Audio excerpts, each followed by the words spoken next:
C'est dans le théâtre antique d'Orange que s'est déroulée ce 11 juin la deuxième édition de la Nuit de la photo. Au programme, près de 3000 photographies projetées sur écran géant.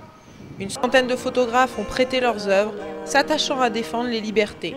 Toutes les libertés, liberté de pensée, de parole, de la presse, d'expression. Le tout animé musicalement par un large panel d'artistes.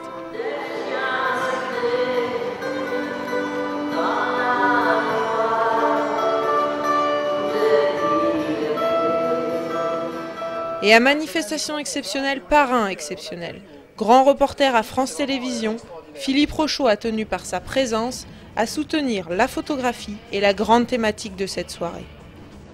Les gens ont gardé beaucoup de passion et surtout beaucoup d'esprit créatif sur la photo. On le voit d'ailleurs avec les nuits de la photo, cette variété qu'il y a, cette richesse, cet esprit de création qui est resté, qui est aussi favorisé par la naissance du numérique qui donne à mon avis un grand éventail de possibilités. Moi j'attends beaucoup ce qu'on va voir sur les femmes afghanes, puisqu'on a distribué des appareils photo aux femmes afghanes pour qu'elles filment elles-mêmes les femmes, et je trouve que la démarche est très intéressante. J'attends de voir aussi j'aime beaucoup les photos de Lizzie Sadin par exemple sur les jeunes en détention, les photos qui ont été faites aussi sur les décharges, les gens qui vivent des décharges de par le monde, les photos aussi sur les agressions dont les femmes sont victimes, etc. Enfin bon, je trouve que le thème de liberté a provoqué vraiment une richesse dans la réflexion des photographes qu'on voit ce soir. De nombreux partenaires tels que Otages du Monde, la Maison des journalistes, Afghanistan Libre, Compétences Photo et Reporters sans frontières étaient également présents pour rendre hommage aux deux journalistes retenus en otage en Afghanistan. Je remercie les organisateurs de mettre cette soirée en hommage à Stéphane Hervé. Ça fait quand même 529 jours qu'ils sont en captivité en Afghanistan. J'ajouterai que depuis 6 mois, nous sommes sans nouvelles d'eux.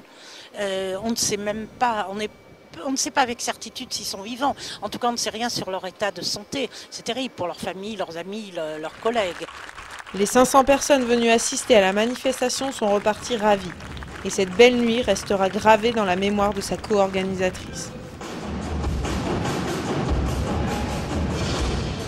On a entendu des choses merveilleuses ce soir, on a vu des photos merveilleuses, c'était génial, voilà. Il faisait très froid dans ce théâtre antique, malheureusement. Le Mistral était au rendez-vous, mais c'était une soirée réussie.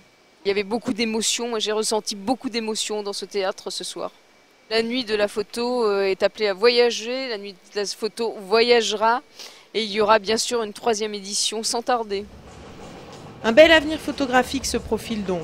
La 3e édition se prépare déjà en Bretagne cet été et la nuit de la photo sera sûrement à Saint-Pétersbourg à l'automne 2011.